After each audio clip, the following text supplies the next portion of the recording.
The newest assistance in fascia release and functional training assistance is David Weck's Fortyfied Fluidity training. Works well with his power stax, which is designed as a platform for the BOSU. But if you want a little bit of extra intensity, I've heard that word on the street is if you get an aerial lyra or a giant metal hoop provides the most intense resistance. And the beauty of this is you're just encased in a more dynamic foam roller. You can let the pressure go against any spot in your body while you're doing various movements. Try to work out that tension.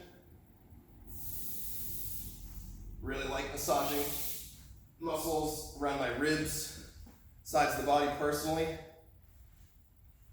Going into front of the hip, quadriceps.